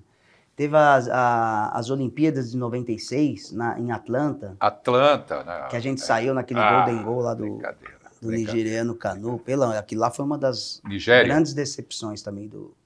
Eu estava lá transmitindo. Pelo amor de Deus, perder aquele jogo foi um Menos pecado. mal que depois a Argentina, que gozou tanto a gente, e também perdeu. Conseguiu passar também. Mas os africanos são complicados nas Olimpíadas, né? Porque, são. Fala que é 18 anos, mas... São, né? É verdade, é muito difícil. Então eles levam um pouco de vantagem aí. Mas enfim, então tiveram problemas. Né? Aí teve a questão do Filipão não querer levar o Romário. Então, assim, mas a questão do Romário, a questão do Romário foi desde o início. Quando ele assumiu, que ficou aquela... O Filipão, ele abraçou a seleção, né? Para quem não viveu isso à época, eu vivi muito de perto. Tá. Né? Inclusive a Copa América, na Colômbia. Que a gente saiu para... Manizales contra Honduras. Perdemos para Honduras. Em Manizales, lá, uma espécie de Campos do Jordão deles. Sim. Perdemos para Honduras. Né? Foi um desastre. Sim. Né? Uma pressão terrível. E eu não vou dizer todo mundo, mas uma pressão para ter o Romário, e desde o início ele disse, não estou contando com o Romário. Não estou. Foi o Mauro Silva que não foi para a Copa América, né? Mauro Silva, que se recusou de convocado, falou, não, Colômbia, tem aquela crise das Parques e tudo mais. Então, não foi fácil o trabalho do Felipão. E era muito criticado, justo o Rivaldo, hein? O Rivaldo. Sim. Muita crítica para cima dele. Muita. Então tinha, que a turma, tinha coisa para apagar, né? Depois que acontece, aí hoje é um dos melhores 10 que o futebol brasileiro já teve. Mas na época, o que ele foi criticado era impressionante.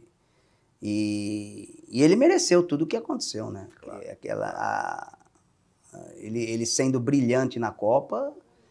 foi um prêmio de tudo a pressão que ele passou durante as eliminatórias, nas Olimpíadas. E ele mereceu muito esse título. Você chegou a falar do Romário, a importância daquele gol que ele fez no Maracanã para classificar a seleção para a Copa 94. De 94. Aí não estamos só falando dele, de 2002. Quando eu falo dele, também tem que falar do coletivo, né? Porque tinha uma equipe fantástica. Mauro Silva. Mas ali de 2002, dá para atribuir assim tem o coletivo, mais um protagonista. Fala-se muito de Rivaldo, Ronaldo. Quem foi assim, um grande cara Os dois. da seleção? Assim, o coletivo era muito forte. Se você tivesse que apontar um, dá, não? Eu sou fã do Fenômeno. Para mim é o maior jogador que eu joguei junto. Né, Você assistiu ele de dentro do campo. Né? De dentro do campo. Então, e eu joguei com ele e com o Romário. Então, assim, nós estamos falando de extraterrestres. Né? O maior que você viu de tudo, foi o Ronaldo? Ronaldo? Por quê? É completo. Para mim era um jogador completo. Era um jogador completo. Mas tudo que ele fazia de característica e de fundamento era fora de série? Era fora de série. Velocidade, drible? Velocidade, drible, posicionamento, na hora que chutar, finalização, inteligência para jogar. Ele te ajudava? Jogando, te ajudava? Muito. No quê? Muito, no olhar? Muito, no olhar, já sabia. O próprio Romário. O Romário, a hora que eu pegava a bola e levantava a cabeça, ele estava sempre livre. Que coisa. Era impressionante. A hora que tá no momento certo do passe, você olhava, ele tá livre. E aí era só? E aí, das assistências, e aí ele fazia o resto, né? Então, espetáculo. Mas na Copa, o Rivaldo foi essencial. Aquele corte de cabelo do Ronaldo era lindo, né? Como era bonito, não? Como era bonito. E aquilo foi combinado no hotel? De repente ele apareceu com aquele corte. Aí ele já chegou com aquele corte? Já chegou com aquele corte, coisa dele. E não pediu para vocês fazerem igual, não? Você não quis fazer igual? Não, não pediu. Você não achou legal? A única coisa que aconteceu foi em 97 que queriam cortar o cabelo de todo mundo, né? Eu me lembro o Bebeto e o Leonardo chorando. Não, meu cabelo não. Mas, não, na Copa o Ronaldo apareceu com aquele cascão lá e ninguém... Foi engraçado. Ninguém sabia, né? Ele apareceu e, enfim, todo mundo tirando sarro.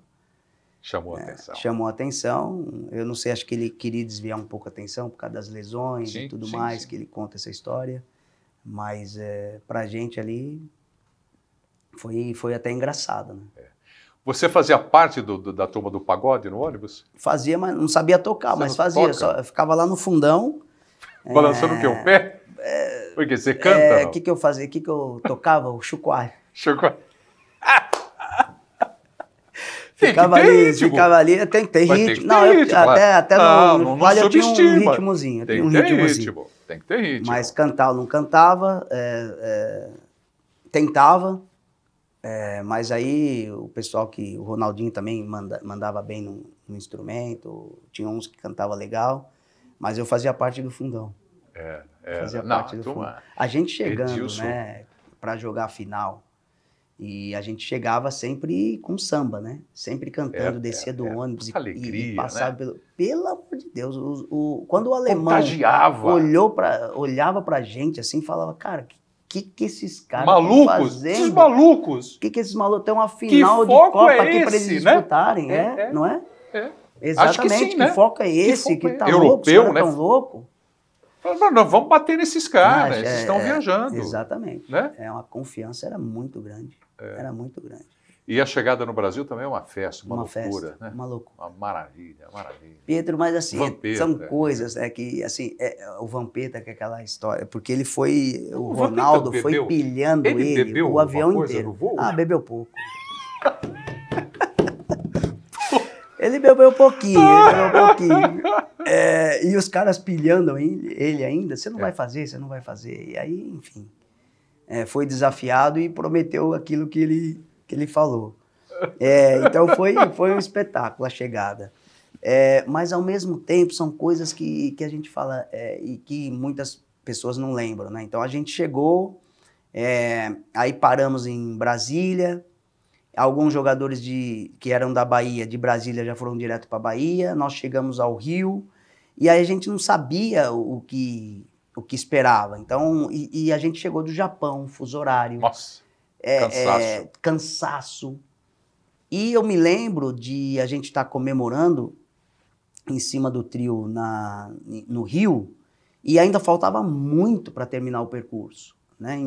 Talvez se eles programassem um percurso mais curto e a gente não aguentava mais, tinha gente dormindo no caminhão. E aí Pô, aí se resolveu, falou, poxa, vamos parar por aqui. Então, Tá bom já, né? chegou, e aí quando chega o ônibus da seleção, que os torcedores percebem que a gente não vai continuar e que o ônibus chegou para tirar a gente dali, não sobrou nenhum vidro do ônibus. Foi apedrejado. Então, assim, de campeão mundial de comemoração, você foi apedrejado. Porque... Os pentacampeões. Exato. Porque você não tinha condições de chegar na final da comemoração, porque era tanta coisa. E eu morava no Rio, né? E ainda o Cafu, o pessoal que era de São Paulo, e eu também, só que eu morava no Rio, não vim para São Paulo. E em São Paulo teve mais uma comemoração no autódromo. No Sambódromo. Sambódromo, né? Então, assim... Loucura. Loucura. Eu tenho uma pegadinha para cima de você agora. Vamos. É bom você prestar atenção no que eu vou te perguntar, hein? Eu vou te fazer 2 perguntas. Tá. Ó, minha memória, já vou me defender. Minha Não, memória é ruim. Não vem não, Juninho. Minha memória é muito ruim. Não vem não. Eu só vou te dar uma dica. Tá. Cuidado com a primeira pergunta. Tá. Sua. Manda. Tá pronto? Eu tô suando. Eu não tô suando porque eu não sei ainda. Mas eu já tô suando. O Vampeta disse que tem um grupo do WhatsApp, do Penta. Tem. Primeira pergunta, você faz parte desse grupo? Faço. Faz? Faço. Agora tem o grupo do Penta, o grupo do Tetra, e agora tem os 2 juntos. Os 2 juntos? Este grupo do Penta, do qual o senhor faz parte, tá. Eu vou para você prestar atenção e tomar cuidado com a primeira pergunta. Tá. O Vampeta diz que este grupo do Penta torce para o Brasil não ser campeão do mundo. Para não tirar essa glória, essa glória dos pentacampeões. Meu Deus do céu. O Vampeta falou. O Vampeta falou. E ele, eu acho assim, eu acredito, de tanto ele falar, ele tá acreditando nisso. O Vampeta é figuraça, né? Jamais. Não existe isso. O Vamp fala, o Vamp é o que tem o coração mais mole ali, um dos que tem o coração mais mole do grupo. Eu acredito que você está falando. Meu, eu adoro ele. Esse cara, acho que ele não vai torcer contra ninguém, cara. É difícil ele torcer contra alguém. Ele fala, mas não acredito que ele sinta isso. Não, porque assim, não vai ser esquecido, né? Como não foi os primeiros mundiais. Os Tetra, Bi, campeões. Esquece. Claro, não vai ser esquecido nunca. Claro. Vamos partir agora para a reta final, então, da entrevista aqui, Suprema Bet e o nosso café, recebendo hoje o campeão do mundo, que agora a gente subiu o nível aqui, né, com o Juninho Paulista. Juninho, campeão do mundo paulista. Nós vamos partir agora para o nosso quadro Bate Pronto. Bate Pronto são perguntas curtas, e resposta, às vezes nem exatamente uma pergunta, uma menção. Resposta na lata, é isso. E você vai para o seu comentário, tá? Tá. O pessoal até contribui aqui, a turma adora participar. Mas a primeira é a seguinte. Tá. Tele Santana ou Luiz Felipe Scolari? Nossa, que fácil, né? Toma um cafezinho. Ai, meu Deus do céu. Eu posso ficar em cima do muro? Não, você está na cadeira, você não vai subir em muro nenhum. Mas não tem como escolher. Você vai contratar para dirigir o Ituano. Eu mudo a pergunta, então. Quem você contrataria para dirigir o Ituano? Ou Filipão? Tcharam!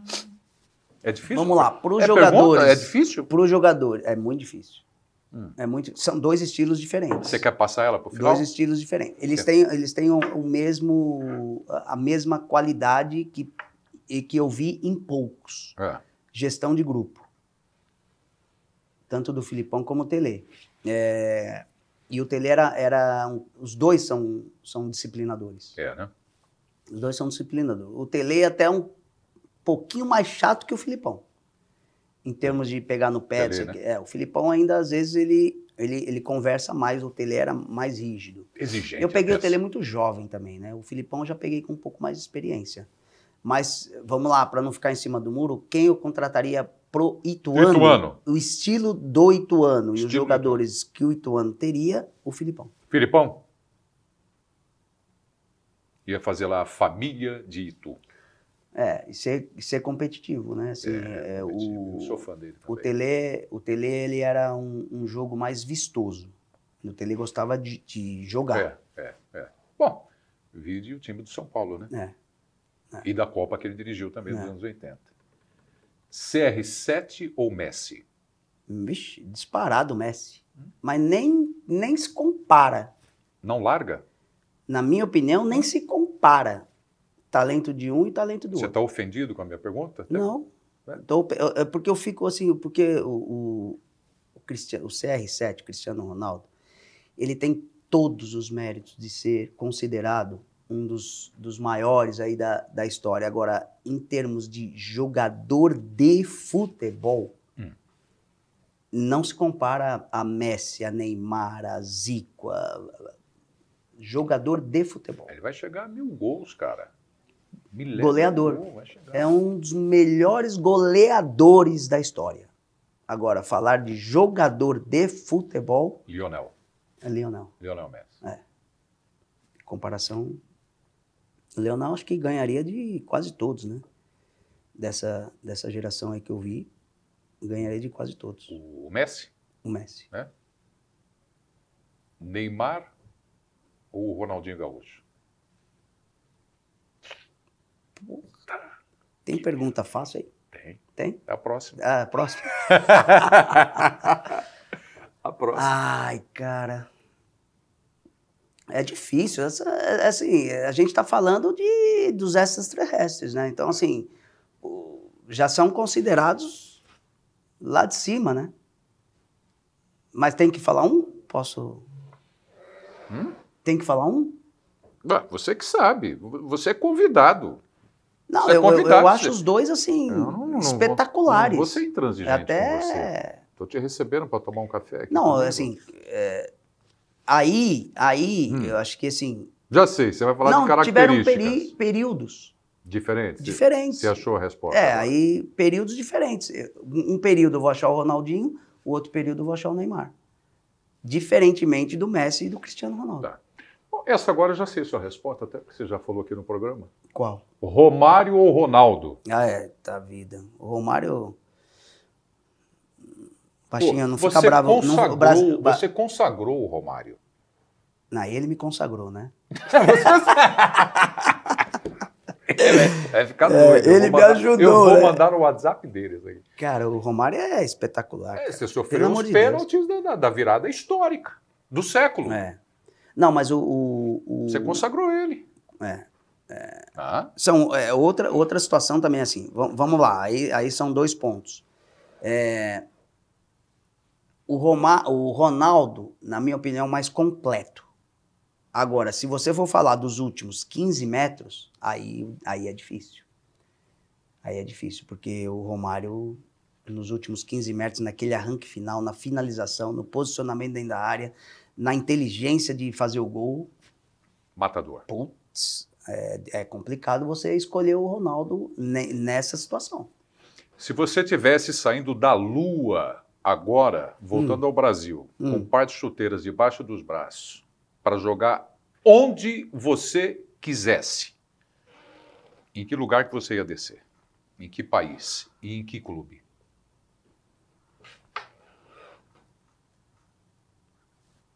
Que isso, hein, cara? Na Lua? Não, da Lua você já saiu. Você está vindo. Estou enrolando para responder. Mas eu estou te ajudando. Estou enrolando te ajudando. Não, eu ia vir para o Brasil. A chamar... País? Não. Da Lua você vê a Terra. Isso. Você vê a Terra toda. Você olha assim, na reentrada, chama-se reentrada. Na cápsula, você vê na reentrada. Isso. Aí você tem o volante na mão. Volante na mão. Fala, para cá... Vou para a América do Sul. Aqui tem Brasil, tem Argentina, Paraguai, Uruguai, Equador, Venezuela, Colômbia, Peru. aqui eu estou na África, aqui eu estou na Europa. Isso. Aqui eu estou de novo no Castelo, na Inglaterra. Não, agora eu quero Itália. Agora... Você está no comando. E o clube? Ah, fala aí. Não, Brasil. Brasil. Eu sou muito... Mas não vai falar Ituano. Não? Não, Ituano não já pode. me tirou Ituano. Então tá Você bom não, que as Ituano pessoas de... Aí as pessoas de... Já livrei! Já te ajudei, eu estraguei tudo. Ai, meu Deus do céu. Olha, assim... eu joguei comecei no Ituano e aí fui aqui em São Paulo. Juventus. Não, Juventus. profissionalmente. Desculpa, Tá. profissionalmente. Aí tem Palmeiras e São Paulo aqui, Vasco e Flamengo no Rio. Né? Então, 4 clubes gigantes do futebol. Mas assim, aonde eu fui mais feliz em termos de time, de conquista e tal, São Paulo e Vasco. Foram os 2 clubes que eu fui mais feliz. Se realizou, né? Então, assim, e são 2 sentimentos que o São Paulo foi junto com o Ituano, o começo da minha carreira, né? E aí a minha primeira convocação foi para a seleção brasileira, foi com o São Paulo. No início da minha carreira, vendo todos aqueles jogadores que eu era fã. Jogar com Toninho Cerezo, para mim, alemão. Jogou Então, com assim, o alemão também, né? Joguei com o alemão e Toninho Cerezo no São Paulo. Que meio campo, hein? Sendo treinado por Tele Santana. Quer dizer, olha... Que nível. Olha onde a nave está pousando. Patamar! olha na nave. Olha tá onde descendo. essa nave está descendo. É isso aí. E aí o Vasco, porque o Vasco eu tenho um sentimento de recuperação da minha carreira. Né? Porque teve aquele episódio que eu não fui na Copa de 98, que foi uma das maiores decepções da minha vida. É uma coisa que está engasgada, que se puder eu também posso comentar. Aí eu cheguei no Vasco, parecia que faltava naquela equipe do Vasco um jogador com a minha característica. Então, encaixe, né? É um encaixe.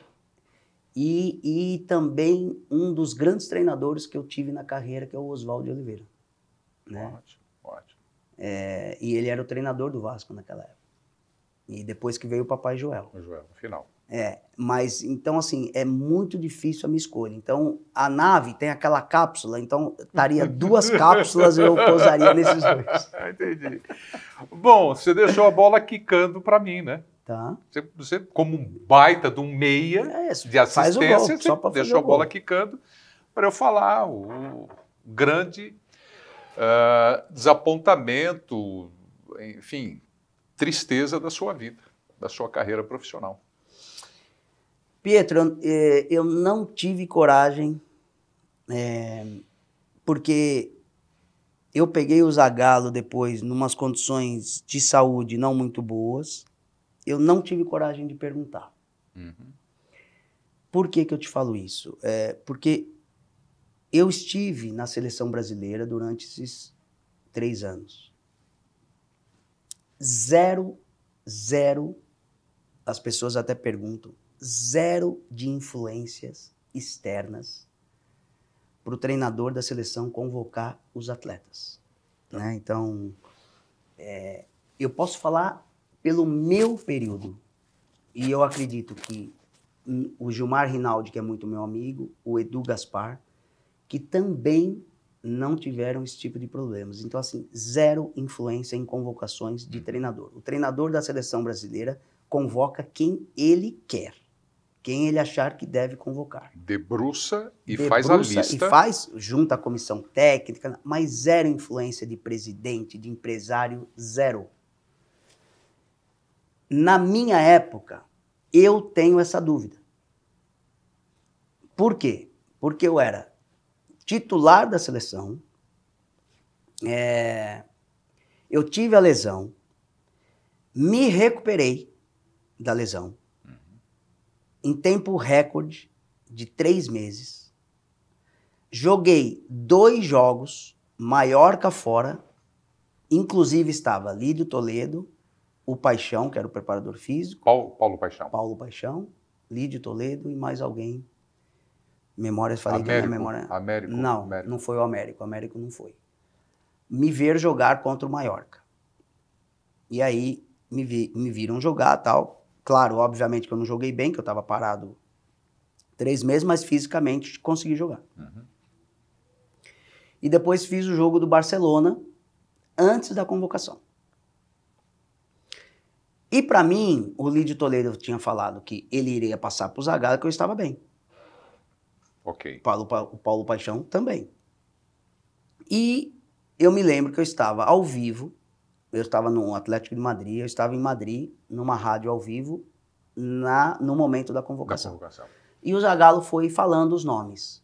Quando chegou no meio-campo e ele falou o nome do Giovani, eu falei, não fui.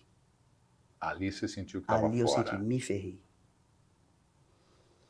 E aí foi falando os outros nomes, eu não estava, e aí terminou a convocação. Cara, o cara da rádio, acho que ficou tão, assim, também, assim, ele não sabia o que fazer, que ele não voltou comigo. Aí eu desliguei o telefone, papá. Porque você estava ali para comemorar mais uma convocação. Estava ali para comemorar meu primeiro Mundial com a seleção. E aí eu fiquei encucado, não pelo Giovani, que dispensa comentários, Giovani do Santos. Giovani estava no Santos ou Barcelona? Acho que já estava. Estava no Santos, depois foi para o Barcelona. Depois o Barça. Não, o Giovani, porque foi convocado ali. Mas assim, eu tinha quase certeza, o Zagallo não gostava do estilo de Giovani para aquela função. Uhum. Tanto é que ele não vinha convocando o Giovani. E aí quando eu vi o nome do Giovani, me estranhou muito. Me estranhou muito. E se você se recorda, na coletiva de convocação, o Zagallo já dá o primeiro time, os 11 titulares do primeiro jogo. Do primeiro jogo. Faltava 40 dias ainda para o Mundial. Sim. E ele já tinha o time escalado na cabeça dele. E o Giovani de titular. De titular. Que não vinha sendo titular. E o Giovani de titular. Começa o Mundial, o Giovani joga 45 minutos do primeiro jogo e não joga mais. Verdade, verdade. É sacado. Eu não posso provar, mas eu acho que ali teve alguém que obrigou a convocar o Giovani. Influenciou. Essa é... Não, porque até hoje eu não tiro isso da cabeça porque ninguém me falou ao contrário. E eu não tive coragem de perguntar isso para o Zagallo quando a gente conviveu aí com ele nos últimos anos da vida dele. Que eu estava na CBF agora, tive a oportunidade de visitá-lo algumas vezes. E aí falei, pô, não vou falar uma coisa minha, mas eu deveria. Eu deveria.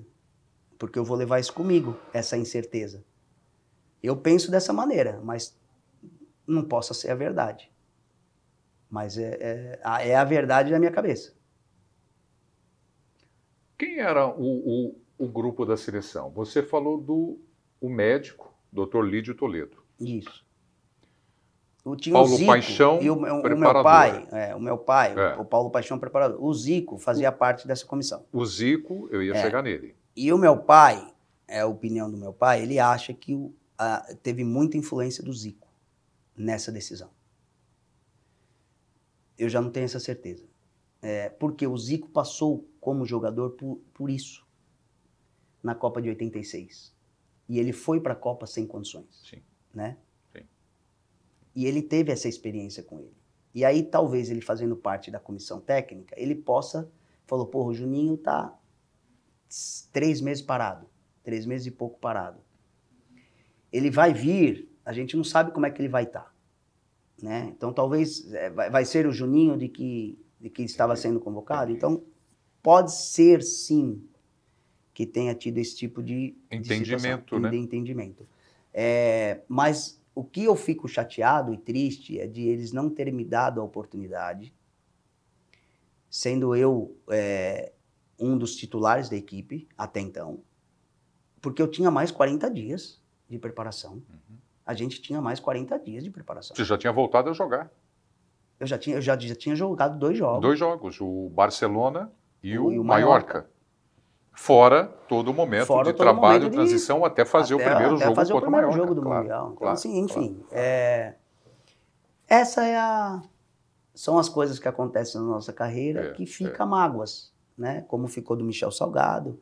E aí eu tenho essa mágoa de ter perdido esse Mundial de 98. E assim, eu, particularmente, eu tenho certeza que eu iria contribuir muito mais do que eu contribuí em 2002. Claro. Ia fazer a diferença? Talvez pudesse fazer a diferença a gente não ter perdido. Não se trata disso. Que não, porque não se trata disso. Sim. Mas eu de poderia ter ajudado. merecimento, meritocracia. Poderia ter ajudado. Mas eu acho e nada, que... pelo amor de Deus, em nada contra o Giovani. Eu menciono o não Giovani se trata porque disso, porque foi um nome convocado. Sim. Mas eu acho que, mesmo depois desse tempo todo, pelo que você representa para o futebol brasileiro, como representante do futebol brasileiro para o mundo, acho que ainda merece, sim, uma satisfação do que aconteceu à época. Acho que merece. As pessoas envolvidas com a seleção daquela época, você merece uma satisfação, uma conversa, um diálogo, até público, e se não for público, em particular, mas merece. E pela forma como você está me colocando aqui, eu estou entendendo, até hoje eu fico com essa dúvida. Você tem essa dúvida e não teve uma conversa com ninguém. Não. E você já deve ter encontrado o Zico algumas vezes. O Zico você esteve dentro da CBF. Sim. Esteve dentro encontrei da CBF. com o Américo também, né, que fazia parte dessa... O Américo Faria. O Américo Faria. Que era, à época, o supervisor da seleção. Que foi durante muitos anos. Muitos anos. Foi um dos maiores vencedores também, né? Sim. Essa época toda era o Américo como supervisor. Então, mas enfim, mas pode ser sim. Eu já tive com o Zico algumas vezes e ele é uma pessoa fantástica, né? Corretíssimo. Todo mundo adora ele. Corretíssimo. Mas merece uma satisfação. Pode ser um cafezinho, não precisa ser público não, mas um particular para tirar essa dúvida. Merece. Bom, então vamos encerrar assim agora, ó. Rapidinho. Você vai me dizer se é gênio, craque ou bom jogador. Gênio, craque ou bom jogador. Tá bom. Tá bom. Só isso. Só isso. Tcharam! Neymar. Gênio. Ronaldo. Gênio. Rivaldo. Gênio. Miller. Gênio. Edmundo. Gênio. Alex. O cabeça. Craque. Djalminha. Craque. Raí. Bom jogador. Romário. Gênio. Vini Júnior.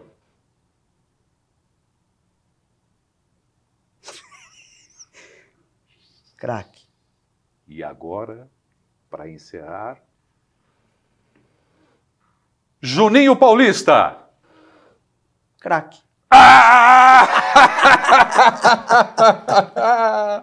Cara, que delícia de papo. Pô, legal, né, cara? Que delícia de papo. Passou mas com você também não tem... Obrigado, Juninho. Pô, legal, um prazer estar aqui com você. Muito legal. Desejo Obrigado. muito sucesso, né? Para nós. Pô, você com esse talento todo aí vai tirar isso de letra e cada vez mais vai ter sucesso aí. E eu vou te convidar para transmitir jogo ao vivo do Ituano e você como comentarista. Que tal? Ótimo. É bom, porque aí, como eu tô de comentarista, eu não passo tanto nervoso. Pessoal, que prazer aqui com a Suprema Bet, trazendo Juninho Paulista para esse papo maravilhoso aqui no nosso café. Juninho, mais uma vez, obrigado. Amigo. Eu que agradeço, imagina. Baita alegria. Sucesso, felicidades para você. Obrigado. Valeu. Valeu.